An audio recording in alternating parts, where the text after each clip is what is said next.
you know, I've been talking about having you on for a while, so I appreciate you finally coming. And I think one of the top things that people DM me about or reach out to me is like, yo, can you shop my music to a label? Like, I know I got a hit. I know I got blah, blah, blah. And I'm like, ooh, pump the brakes. I'm a lawyer.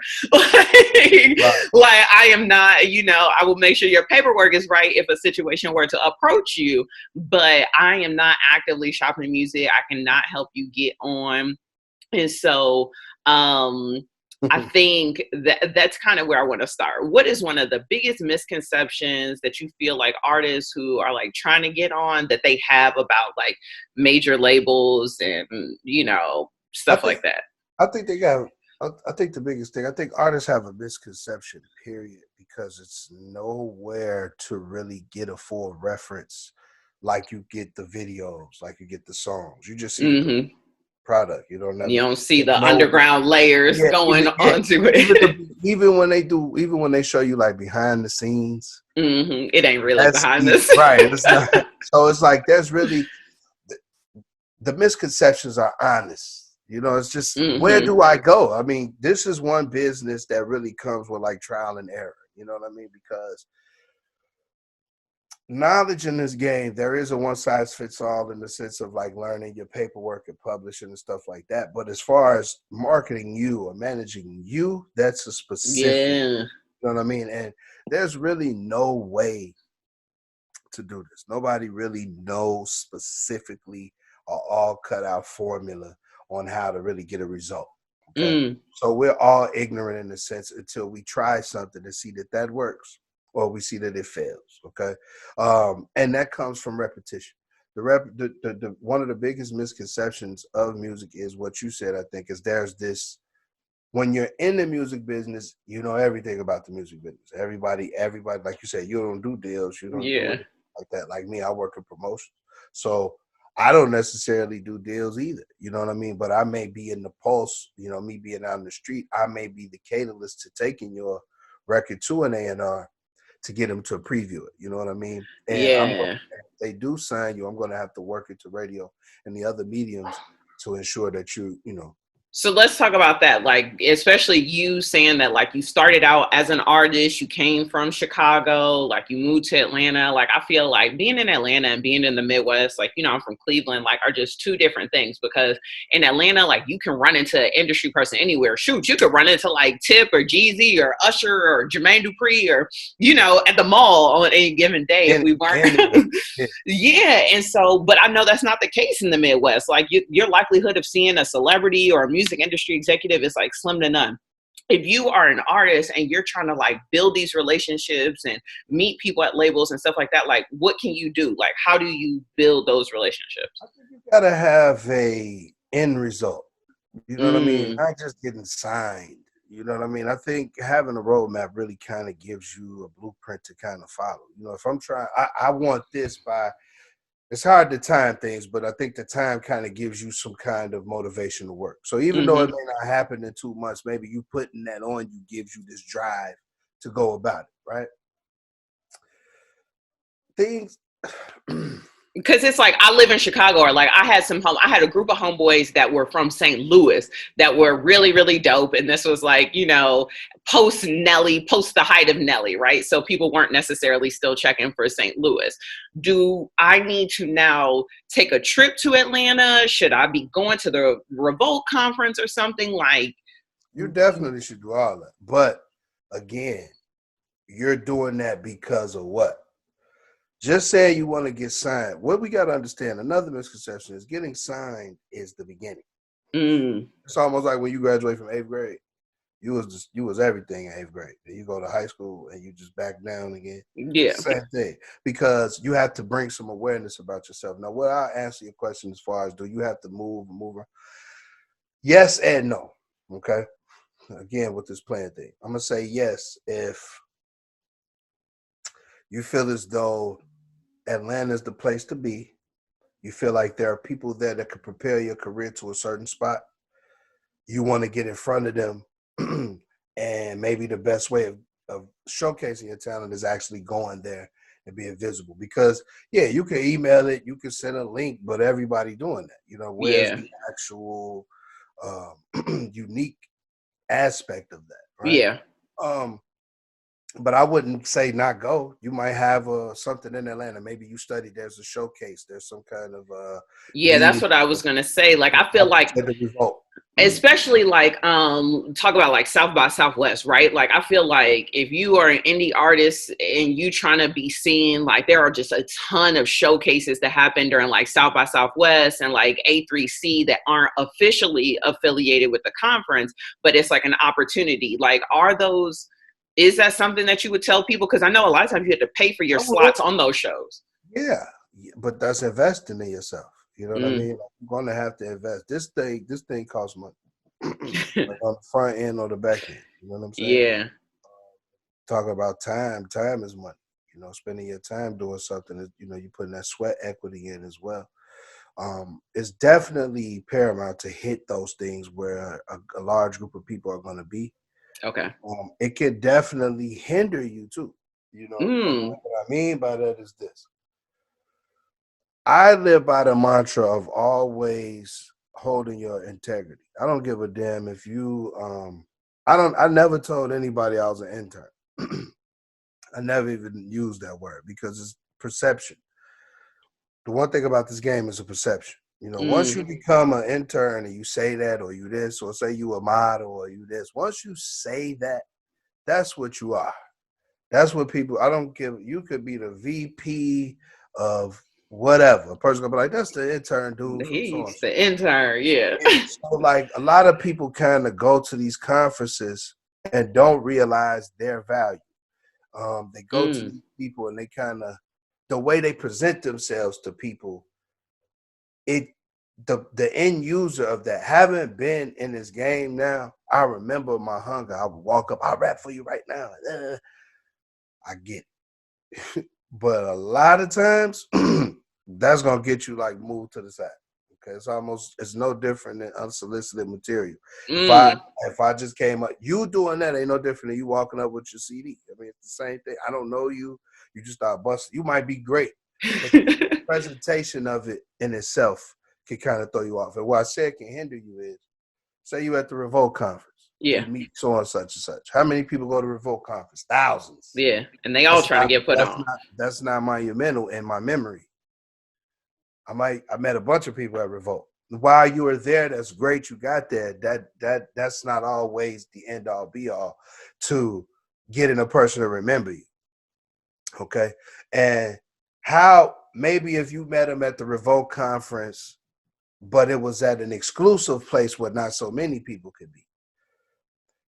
So say I was at the YouTube party during the Revolt conference, and maybe only 100 people was invited to the YouTube conference.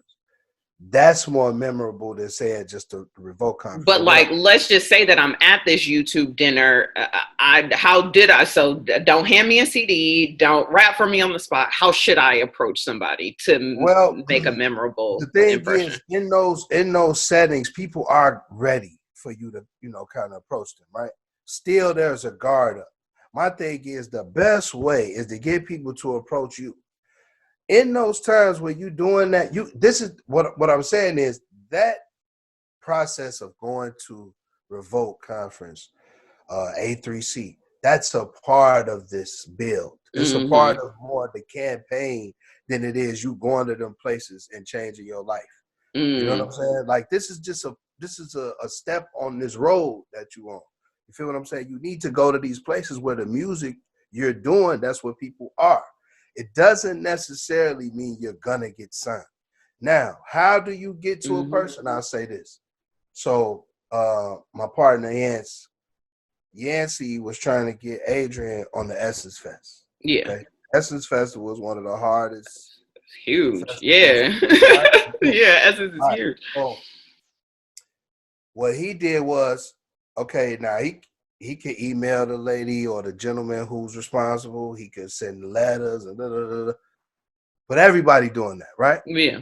Guy unique. So what he did was he mailed the lady a big ass, tall ass poster board of Adrian and mailed it to her office. Adrian wind up on Essence Fest. You see what I'm saying? So think outside the box. Oh, I saw that. What was it? Summer Walker, when she had the single with Drake, that she sent out a bunch of, what is it? That Girls Need Love. She sent out a bunch of care packages to like industry women with like candles and Okay, smell good so stuff, and it was all over the internet before I'd even heard the song.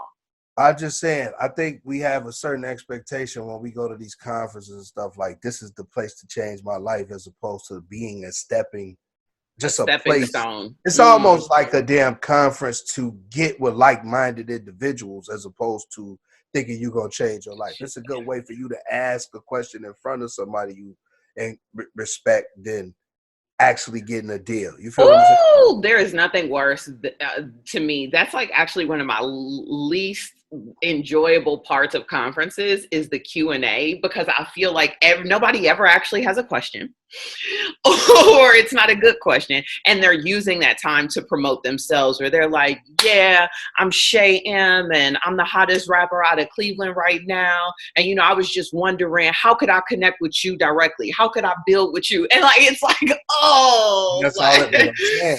You can't build with me. I don't know you. You know what I'm saying? yeah. Very small business. There's not a lot of people that really get these opportunities to be in these positions. So the best way is doing the work.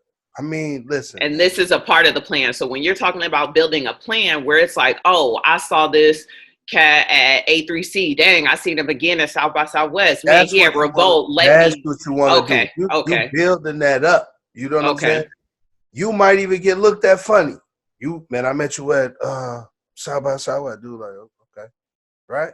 Yeah. You meet that same person again at another spot. They ain't gonna. Yep. You might meet a person 6 times. What I'm saying is that's part of the journey, as Mm-hmm. opposed to you thinking because you got in front of so and so, that was gonna say, "Hey, Let me sign I'm you. in." Right? Yeah. This is just part of. It's like a campaign trail. It's part of the move.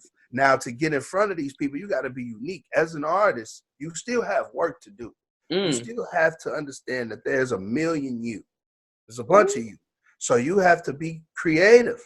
You know what I mean? If everybody doing CDs, you found this way. If everybody doing this, you found this way. The way you really stand out is how unique your approach is. You know what I mean? Mm. That's how you stand out. You want to, and that's what I was trying to say with the story as far as the YouTube. And I get what you're saying. Maybe you can't Yeah. get into the YouTube or this, that, and the third.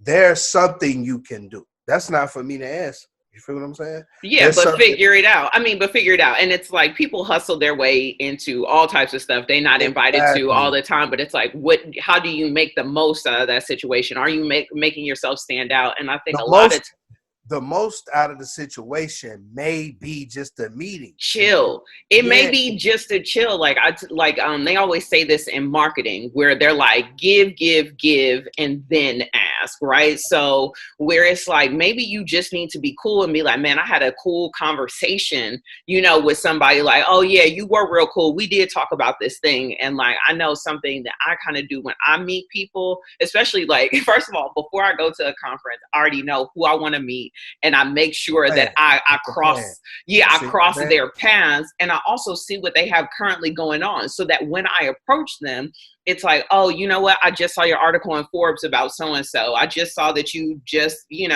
got promoted to VP of so and Let me so. tell you something about that. Congratulations. Do your research. Do your research. Another misconception is titles. Oh, ooh, You know speak what on I'm saying? it. We get so caught up in these titles. Listen, man. Let me It's- tell whoever's listening, never, ever judge a book by a cover. It could be the dirtiest person in the room, and he run the room. He own the building. He own all the radio stations. He not caught up in making the money phone or putting the jewelry on.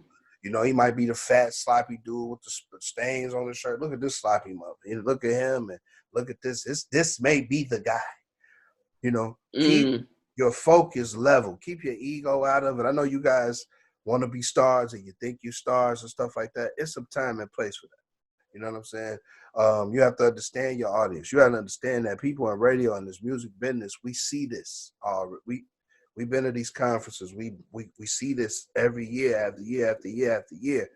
And you have to understand that I guess we'll get to that down the line about like hit records. But like people think hit records are always like out the box, like, oh, everybody like this was a hit. Like they don't understand like the time and the work. It's like, no, I actually made this a hit. Like I actually, okay, wait. So let's talk about that, because what I wanted to talk about was like building a buzz. Like how sometimes you could be like, man, I'm hot in Orlando. There were a bunch of kids at A3C that this girl, she came to a management panel. She had paid for all of these people from Orlando to come with her to A3C because she was like, I just don't know what to do. Like I'm in Orlando. They're really popping in town. I feel like we've done all we can do in Orlando.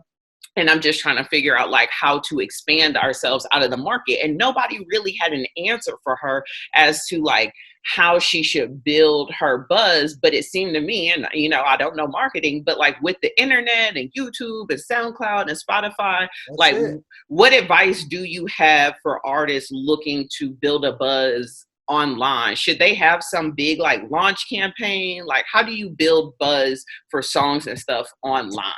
It's really tricky. You know, it's really no one answer. You know what I mean? You have different places. You have different companies that help you.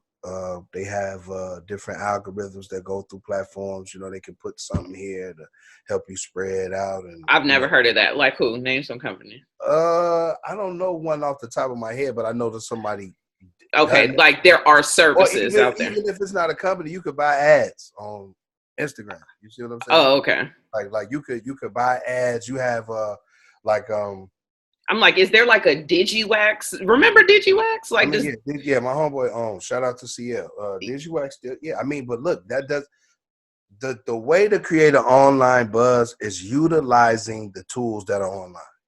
How you do that is different. Again, you're gonna have to be creative, because if you're using TikTok, 1,000 other ones using it. If you're using Instagram, 1,000 others use. I think the answer to this, to building a buzz online, is being unique where a lot of people are, and all of the places. You know what I'm saying? It's not just I'm gonna do Instagram. I'm just gonna do No, you need to be at Facebook, Instagram, Triller, TikTok. You need to be trying to hit everything where people are. You feel what I'm saying? Utilizing like Pandora, getting you a Pandora account. You know what I mean? As an artist, because Pandora has free tools. They have things like where you can put a campaign to people in Dallas. Hey, oh wow! Okay. My song is coming out on this day. You could just hit Dallas customers, or you could just hit this. It's so many things that we can't answer for you. You feel what I'm saying? Yeah, like, you got to do the work. Really do some work. Ask some artists who built online campaigns, right?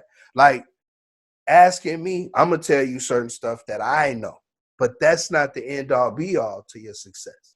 How do you build it? Everything is uniqueness now, because we all have access. So getting people's attention is very difficult. You know what I'm saying? So building a buzz comes with being unique and getting attention. We done at one point we didn't have all these dances. You know what I'm saying? Yeah. Now we running the course on that, but that was a creation for somebody. Somebody used that uniquely. You know what I'm saying? Maybe the "And My Feelings" took off, and now we got dances. Or even before that, do the Quan and do those were ways to be viral, right? Yeah. Maybe you incorporate a little bit of that. You know what I'm saying? Maybe we incorporate. Used to have the big campaigns of who is so and so. You know what I mean? We're in a content generated business.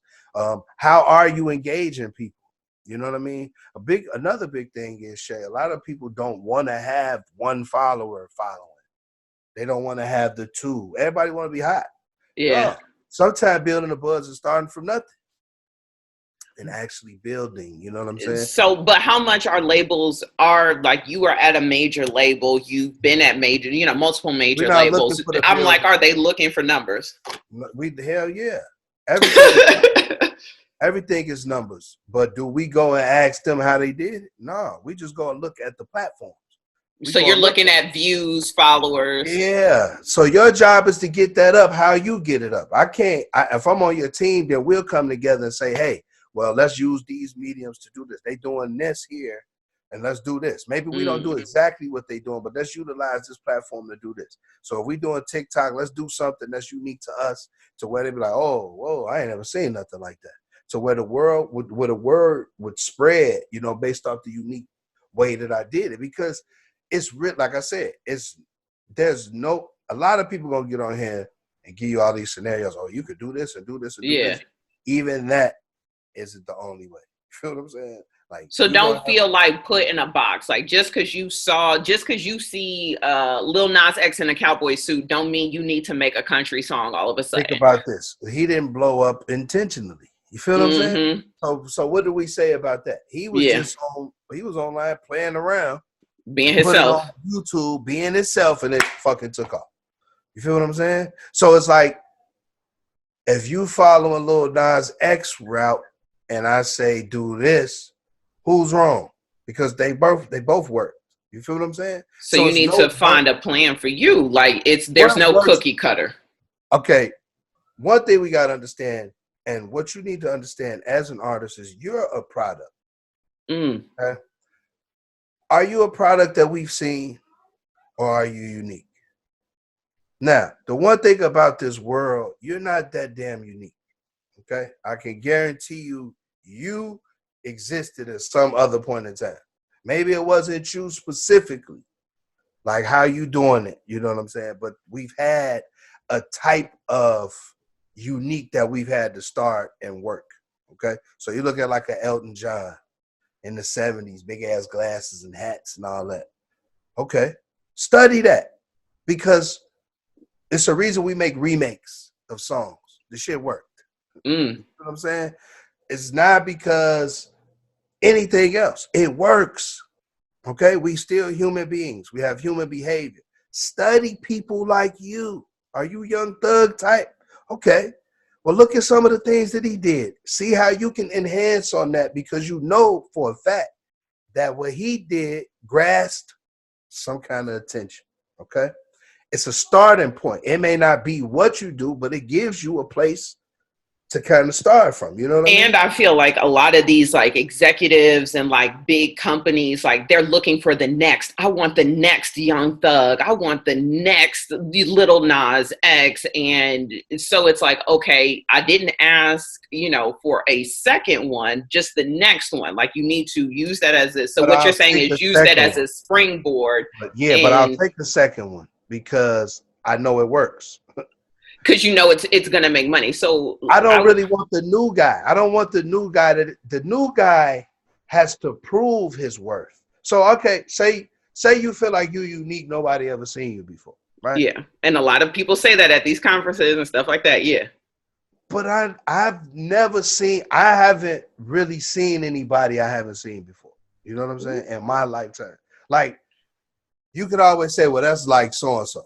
You know what I mean? If somebody's singing and rapping, that sounds a little bit like, if you talk to your mother, some of the stuff that you came to your mother with, like, Mom, oh my God. Yeah, but she like, that sound like Al Green. That sound like Wilson Pickett. That ain't nothing but, you know, black mamas can't wait to tell you that ain't nothing but but that's all this is. You feel what I'm saying? That's all it is. We have to understand we still have a responsibility. You know what I mean? Like sometimes it's not algebraic equations to figure stuff out. It's really just putting the work in, trial and error for a lot of this stuff. If you talk to 8 people about the music business, I guarantee you 8 is going to be 8 different stories. But there will be some similarities because it's a journey that we took to get to a destination.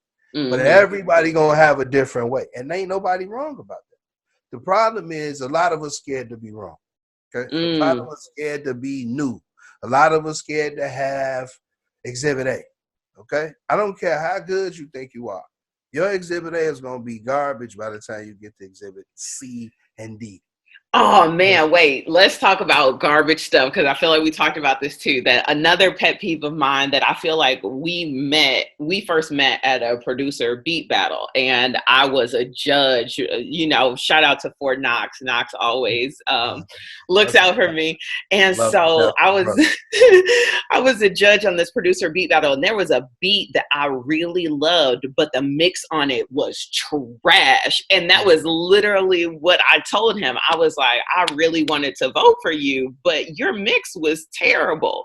Like, as a artist that's trying to get put on and trying to get major label attention, number one, like, what is like a good budget that you should say, okay, I need so and so, and what should I put my budget towards? Should I focus my budget more on getting quality sound, like mixing and mastering, or should I put my budget towards going to these, paying for slots for my live shows, on these showcases and stuff? Like, how much do you think you need, and like, where would you put your main pools of money? It's, again, this plan and the plan and the product you got. Is your record really for radio, sir? Man, like, come on now. Ooh. Are you being realistic? Ooh, what makes something ready for radio? What makes you say, okay, this ain't for the radio? We all listen to the radio. Mm-hmm. From a simple standpoint. Does mine sound anything like that? Now, mix and mastered and all that, that's one thing. But I'm just saying, just the sound of it. Does it sound like something? Listen to the radio. Play your song after the song go off and see how it sounds. Is it a real radio record? Just from a basic. I'm not even talking about the tempo. Is it something that belongs there? Do you think this is something that will spread to other places where people actually want to hear this in different regions and markets? These are real questions you have to ask yourself because you are doing business. We all have the feeling of music and we love it. Is this a radio record? But sometimes you don't know that. You know what I mean? Sometimes you don't know that, or like, because you're the artist, you personally think, and your homeboys that was in the studio told you it was hot. But see, this is business. What are people saying? When you giving this to people that don't know you, where you putting this record at first? Everybody want to get to the radio, man. That's cool. Test it first. Out in the street with your I'm going to tell you, man, leverage is everything. Leverage. You need leverage in this game. The only way you get leverage is what you've brought to the table. It's so much, what do I need to get over here? Yeah. Why aren't you focused on your needs being your needs, not what I need to do to get over it to this label place? Because, listen, if you're good, they will find you. If you, listen, you can make music on your balcony. If it get out and people hit, like so many SoundCloud rappers, they didn't have these budgets. They put the record on there and let it go. Before you know it, man, what's that? Some stuff is just what, but you got to put some effort in, right? Back to, is your record, do it sound good? Maybe somebody telling you that, but you need people that's gonna tell you the truth. You need that. And you need a person that's around you telling you no sometimes. A lot of us got our cousins and aunties and uncles who really don't know what a radio record is telling you it's a radio record. Are you getting that? Like, are you finding out about, like you said, we met at a beat. Are you take that song over there and see how they react? Are you taking it to different settings than outside of your headphones? Are you trying? They test products. They test records. They test these things before we go into these big men. We have to understand that things take time. You trying to get over here to this music business because you feel like this is going to change your life financially, and it has the ability to. But you're going to do some work before you even do that. When you go to a record label, you're on the bottom. You have to make them put money behind you. And make you a priority. Wait, it's two things. Oh, I don't want to lose that. I need to take a note so that we can come back to that, because what we skipped over and I want to come back to is like, what is, when you talk about people expecting things overnight, especially hits, like where it's like, oh man, this hit overnight. Man, what's the longest you've worked a record that became a hit where you're like, man, I was. The most recent, Polo G, Pop Out. How long did you work that? We worked that record for 9 months. 9 months. 9 months. And that was, and I took it to radio, and I got a text message for the radio station from all the mixers in the room, all the way around the table, telling me how bad they ain't like the record. Everybody. All the mixers. They all in the clubs. They on the radio. They all sent, no, I don't like it. I don't think it's this. I don't think it's that. I don't think it's that. But we kept working it. Kept working. To my understanding, I think it was a top 10 record. Now when you hit, now it's a staple. You know, you go to a concert, people know the song verbatim. The boy did a concert here in Atlanta. They couldn't wait on the song. It wasn't a hit though, right? Now, what I'm saying is it a radio record. Look, I'm ignorant too. I got an ear for radio records, okay? But that's only based off what I've been working, what my perception is, my experience, okay? Right. You, however, could have the new type of radio record. Yeah. You need to work that though.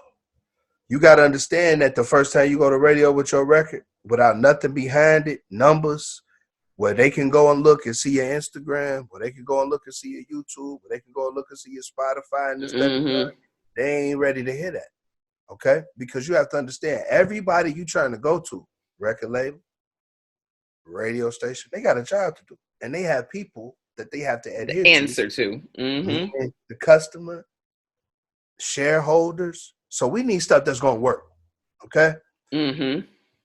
We need to know before we get behind it if it's going to work. We don't have many tools outside of the streaming sites, outside of the YouTube, outside of the TikTok, outside of these things to really find out what's going on with you. You need to spend your time getting that right if you're trying to go this way to these labels, because that's what they're looking at.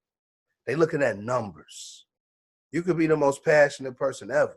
It's people you can't stand their song, but 3 million people love it. Yep. And you like, why do people like this? But they put it out. Maybe they put the work in. Maybe they was going to a certain spot in the city passing out. I'm telling about everybody who blow up got some kind of story who stick around. Oh, man, I remember I used to see him at the... So-and-so. He was there every week. He was always... But somebody sent out a memo that just because you online, you popping. We have to understand, man. More people got a radio than a computer. Okay?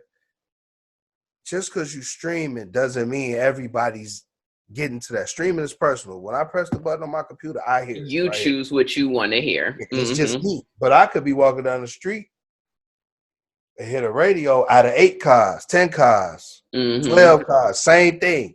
That one play on the radio hitting more people than that one person. So when they play you on the radio, 6 million people can hear your song as opposed to just one. Now, 6 million people can get to your song on the streaming site, but they ain't going to play it. Now, when they play it on the radio, everybody on that dial is going to hear it, which has a better chance than if I just play it. And I got to find out about it to even play it. Radio does incentivize you to even hear the song and go after to find it. And go stream it. Because I'll tell you, I'll do that all the time. Is that I'll hear something on the radio. First time I heard that Usher and Ella May, and I didn't know who it was. I was like, man, this sound like Usher. Okay, but so where else would you have heard it then? If it thank you. If it wasn't the radio. And everybody I was like, talking the streaming shit. I got 1 million people on the streaming site, but how do I know to find you? Because people talk about that all the time. Like, and I feel like that's a conversation we had a few months ago where it was like the argument is that radio was dead. Nobody listens to terrestrial radio because there's your Spotify and Tidal and Apple. So why would I listen to the radio? False. iHeartMedia covers 92% of America. Why? If don't nobody care. Why do we still have, if radio was dead, it will be gone. Why do Beyonce still have records at radio? Why are they working records for a weekend at radio if it's dead? If it's dead, the biggest artist still going to radio with records. I'm working them. If it's dead, I'm going to tell you this. Lil Nas X would not have done them numbers he did without the radio. Because you have to hit those people that don't have a computer. We do have to understand that everybody's not new age. There's people that won't touch computers, but they'll cut that radio on because they have more familiarity with that personality on that station, or they have more familiarity with that station because of how much it speaks to them individually where they are. Yeah. That's why they tune in. I haven't yet been on the radio station that ain't had nobody call in. But wait, okay, so let's talk about that because I feel like there's a lot of misconceptions about radio. So to your point, people build a lot of relationships. You know, here in Atlanta, some of the same people have been on radio forever. Like Frank Ski's been on the radio forever, Ryan Cameron, you know, X, Y, and Z. Um, can you break down myths about radio? Because I see Ryan Cameron somewhere, can he now play my song? Can I run up to him and be like, Ryan, I need you to play my song right before the Ryan report? You know, like I know I got a hit. Like how logistically, No, how do songs make it onto radio? they are worked, or they But what somebody. does that mean? They are worked for I'm gonna people get to not in that. the industry. Yeah. Like somebody gets it there for you, or the streets. The song was just so hot in the streets that it benefits radio to play it because those people in the street, they need them listeners because they got a job to do. Being worked mean you got a person like myself. I work at a label. Maybe once you're on the label, the radio don't know your record out. I got to take it there to highlight you, to let them know who you are. Mm-hmm. And keep calling them. And, hey, shoot them numbers. Look, he's top 10 here. Selling them on why they should play your record over Usher and LMA.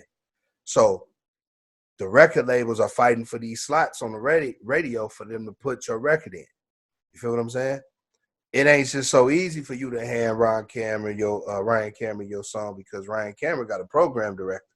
Program director is the one who deals with the programming and what songs will be played at what time, when they'll be played, how many times they'll be played. Okay. And just because your song hot in the city, it's another song hot right now that's playing 11 times a day. Yours hot in the city, but that's not so much a benefit to the station as a whole. Mm-hmm. Because more people know the baby than whoever you are at the time. You feel what I'm saying? So to get it there from an indie perspective, they have the best way is to get your buzz in the street. Maybe somebody and that's why you got to be out here. Building relationships with the DJs is one way. I'm going to tell you one way. Oh, people don't talk to DJs no more. Can you just elaborate on that? One cheat code is this, especially here in Atlanta. If you listen to the radio, you hear the mixes during the day. Mm-hmm. 2 o'clock mix, 6. Who the fuck is? Excuse me. Who is that? Who is that person? Who is that you listening to? Okay, reach out. Okay, you got Instagram. That's an email. Maybe you don't hit the email, but on this Instagram, you say, "Man, I'll be at so and so Fridays. Friday, you probably need to be there. Hey, buy the DJ a drink. What's going on? I'm Mose. You know what I'm saying? What you drinking? I'm also an artist, man. It got to be a give, win-win situation.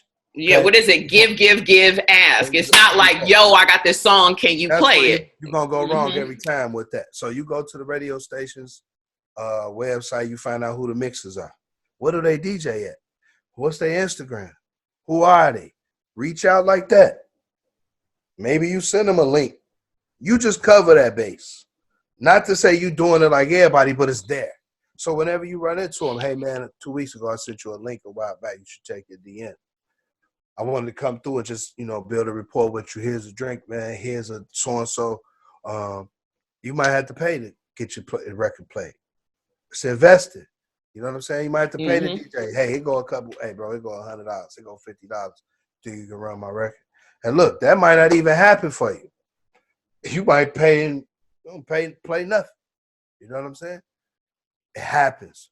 The thing is, you have to keep going there. So if you get one of the radio DJs on your record, for you know it, he take it up, playing in a mix show. Because everybody starts slow. You ain't coming on the radio going in a power rotation.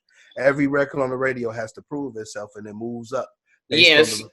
On the relationship. So, okay, like I want to, because we're talking about a lot and I feel like it's a lot of moving parts. So everybody, if you're listening to this, always know that there are show notes for every episode. I post them on shaymlawson.com. Click on podcast and you'll see the show notes for this. So I'll break down show notes, but something that I want to clarify and emphasize. So Moses has been talking a lot about having a plan and getting your numbers up, right? That's something that he said multiple times. Get your numbers up, get your numbers up. And it's easier for somebody to justify adding your song in a rotation when you have numbers, when you can say, I'm top 10 here, I'm so-and-so here. But is your song registered? Do you have your sound exchange? Do you have your BMI? Do you have your BDS? Do you know how many spins you've gotten? Do you know how you're charting X, Y, and Z? So that's kind of like that background work that he's saying, because you need the numbers in order. How do you know you're the hottest in your city and you don't have any numbers to actually back it up? And so then that's just one layer of it. The second is, building the relationships. And so when he's saying like, oh, like pay the DJ or X, Y, and Z, it's not like a pay to play. It's not just because I gave you $20 or $100 or even $1,000. But I'm talking about in the club setting. I ain't talking about. That's why I wanted to clarify. I don't want to say that. I'm saying like if you out, you in the club, you want to buy them a drink or something like that. Let me specify that. Yeah, I don't want to, because that's not going to help you. Not at all. You can have all the money in the world and nobody going, that's not, paying to play is futile. Say it again for the people in the back. Futile. It's not going. If your song is trash and you don't have a buzz, like throwing money at people is not going to work. It's not going to get you to radio. Not on the radio. You could do it in the club or something. You want to get a club DJ, like I said, buy him a drink, give him $100 just to play it in the club. So people, that might happen. You know what I'm saying? But as far as like I got 30,000. I'm gonna go up to a radio station and just pay. That shit is not gonna happen. That's not it. Legally, they cannot do it. Lawyer Shay, let me jump in the conversation. Legally, they cannot. They're not gonna do it, man. Everybody want to be next to the hotness, and it would behoove you not to go out here to go get hot on your own. And it's just better feeling. When the label do all the work, you're not getting no return. A lot of people talk about, money and what they should get and all that. I mean, you just brought a song to the table. That was cool. That was cute. You had no interest. You had no real value. Maybe you didn't. Maybe they do sign you. They like the record. Then they build you up. But you're not going to get the return on that. You get you some show money and stuff, but you might be let in on that. You're going to be so far in the hole from the money that they spent pushing you. So let's talk about that, because that was what I took a note about that I wanted to come back to. When a lot of times when people think when they get signed, a big complaint that I hear is, man, I signed and like my label just sat on me. Like they didn't even push my project. So it's like a misconception of like, oh, I'm signed. I'm about to be hot. And it's like, understand there's a priority on labels. Can you talk about that? Yeah, priority is like what's going to get us a return. Okay, look, this is a business about returns. Return, ROI, return on investment. Okay, it's not many successful projects that come out of music. For every Drake you can name, it's 100 other people that just didn't have it. The priority comes when we believe if we do this with this record, this will happen. And it'll be more for the company and the business than anybody. As with any other business you work in, you know what I'm saying? I got to take care of the business. We're going to put those acts forward that'll allow us to be able to continue to take care of the business. Because people will say that. People will be like, man, my label didn't care about me. My label didn't push my single. I did everything myself, and then the label jumped on. But even yourself, what you were doing, was it enough for them to capitalize off of? Again, we have our own. Look, your house, you love your house. We all love our homes. You know what I'm saying? But somebody might not. Somebody might come in the house and be like, yo, this is tacky. That's the music. That's the music business. You have to answer to people to get it released because people's jobs are on the line. We want things that are going to give us a better shot at getting a return or give us an opportunity to be successful. And if we have records, a lot of times the records are going to be like you said. We said about the Lil Nas X. Yeah, Lil Nas X is almost double diamond. So yeah, we're looking for something like that. Because there was success there. In theory, was Lil Nas X the type of guy that you would possibly think that would get signed and become a priority? No. But the song performance made it a priority. Now, you on a label, You saying they not working you, but you got the upper hand. You do have access to resources that the average person doesn't have. A lot of people sit on labels and expect the label to just do one thing. We have to understand that we have work to do as well as artists.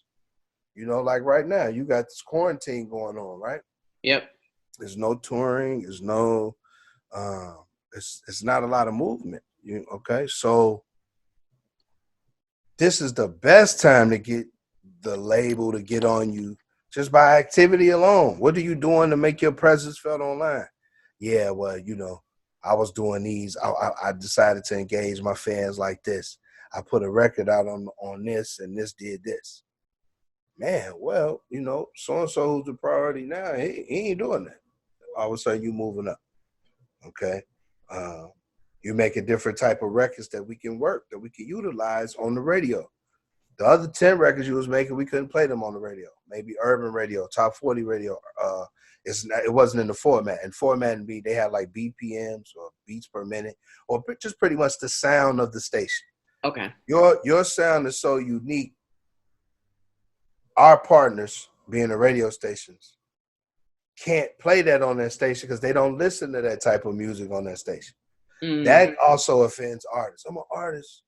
I felt like they should have pushed me, but pushed you where? Because we have formats. Because it was too different. Mm-hmm. You know what I'm saying? Now, if it's different and it's working, they see it's working on TikTok, and they may take a chance. That's not to say they will make it happen for you or play it, but they may take more of a chance because we're seeing a result. Now, a lot of people think because I'm on said label, I should be out. That's a perception. A lot of us don't do the research about what it even means to be signed. You know what I'm saying? A lot of us don't even, I've asked certain artists, do you know what publishing is? It's like, what's that? It's like, those are the same people at these conferences asking these questions. And some of these questions are Googleable. Like, boom, you could go. Mm-hmm. We have to get out of the mentality that everybody got to pour in us. Do some work. I love when I get the questions like, man, I went here, I did this, I did this, and this.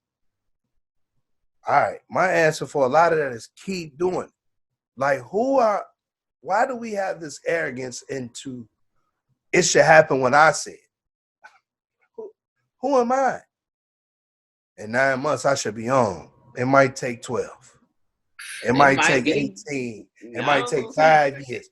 I was going to say, it might be 10 years. You could be writing. You could be, that's like the crazy thing. When you in your head that I'm going to make it, and you take these time limits and destinations off, you could get a lot more done. You may make it really fast because you didn't have an expectation. A lot of the frustration that you hear from these artists come from their expectation and what they perceive the game to be. The game never told them that's what it was. It's just that they looked at this and thought that's what it was. And that's just not how it works. You have to work yourself up, even on the label, because the label got 40, 50 artists, 100 artists on the label. Okay? And yeah, they believe in you, but make us a believer to the point where we want to spend our money. I love that. Okay, so that is a perfect place for us to wrap. I'm going to wrap it up with these two questions. This is kind of like a fun segment that I do at the end. If you had a minute of time, like anybody, and I'm gonna make it music industry, it needs to be somebody in the industry. Like if you had a minute of time from anybody in the industry, living or dead, who would it be, and like what would you talk about or ask? Quincy Jones. Quincy Jones. The GOAT. What would you talk about or Chicago. ask? You're from Chicago like me, the South Side specific. And my South Side was hard. Yeah. But his was. That story about the ice pick, like when he got. What? Because things didn't happen for so long for Quincy, right? Yeah. What was the driving force? What kept you going, man? Because it's one thing to deal with poverty. Mm-hmm. But then there's institutional racism. There's, racism in your face. Like, there's His mom went to the mental institute. it was just, Yeah. how did you keep going? How did you keep going? Because that was the beginning. You don't think he didn't struggle as a musician. Don't think he didn't struggle leaving Chicago, going to another environment. What was the thing that told you, man, I can't stop? Because these things would cripple a person. These things would be understandable. Like, yeah, I can see how you kind of stopped doing that. I can see how you stopped doing music and you went this way. What kept you here? You know what I'm saying? What were these reference points that you saw? What built up your resiliency? Yeah, because you had to see some that kept, because like even for me, man, being in this music business, I've been through a lot myself. But it was just always something. If it was my wife, if it was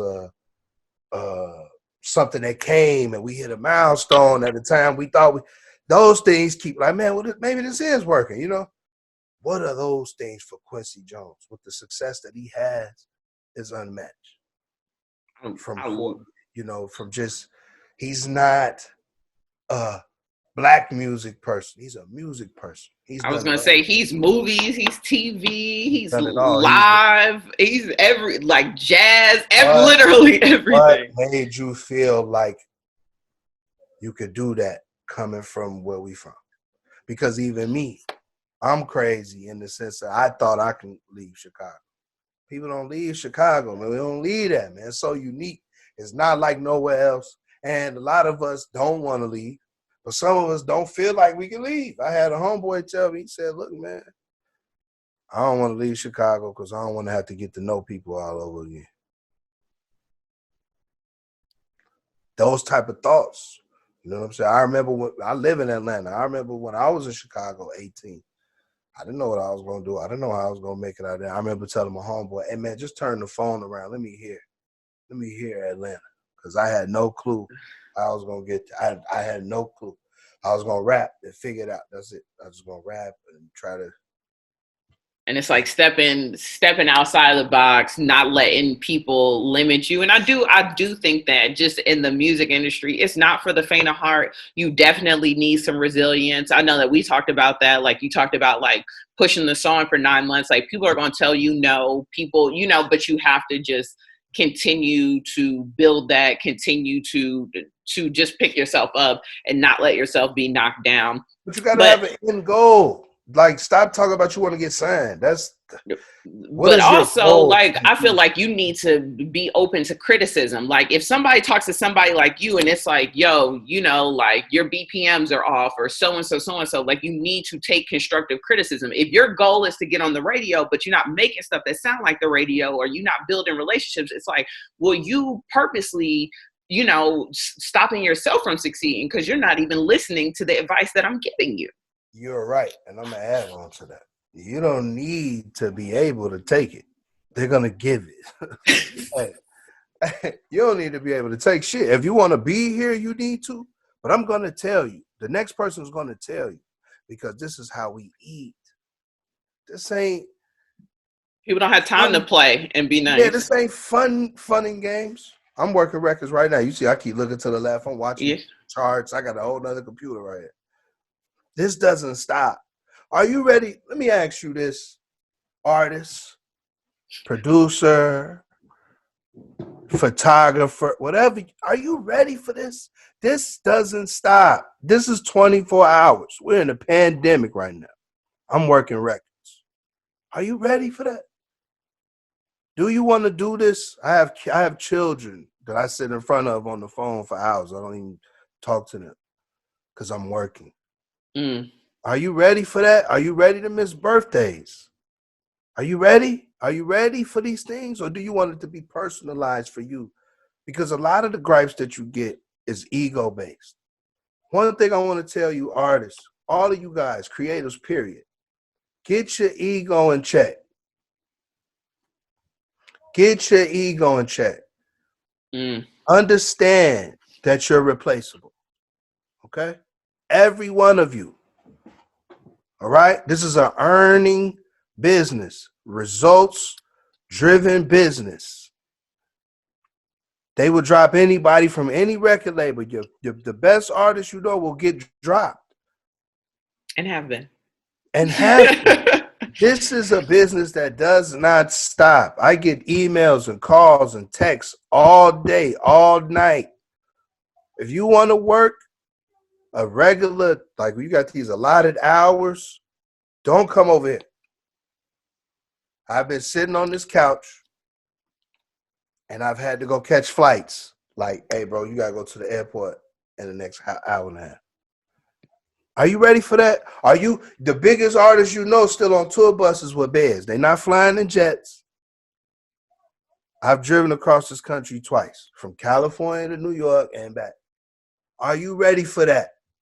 Do you want to share slices of pizzas with your homeboy? Because we working this budget out. You could be the hottest person all over the place. Everybody ain't gonna have the long money like Lil Baby. And even he worked for that. Are you ready to put this work in? Are you gonna spend the hours that it takes in the studio, in the vocal booth, and taking that criticism when it's like, bro, you going too high right there, you need to be low. Or why are you going so low? Are you ready? Because it's more than just videos. It's more than just chicks shaking their butt. This is real work. When you see me in the club, I'm working.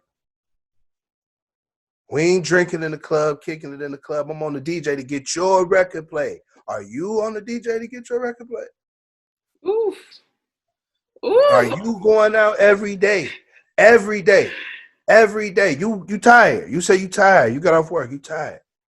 Go talk to Drake about when he go to sleep. Or did he? Diddy don't sleep. You know, people the people that y'all admire. I'm not saying that's the most healthy way, but I'm saying I met Barry Weiss recently. Barry Weiss signed Justin Timberlake, Too Short, Usher. This man's still on fire about this game. He's been in this game over 30 years. He don't stop. He's still excited about products. What are you? Or do you want to be arrogant? You want to throw money? You want to be seen? If you want to be famous, just say that.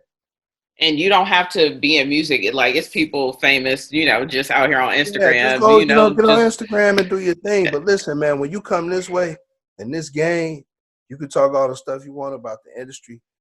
We work over here. Ooh, okay. Ooh, on that note, tell people what you are working on and how they can reach you. Oh yeah, you can you guys can reach out to me. Hit me on Instagram at my name is Mr. Davis.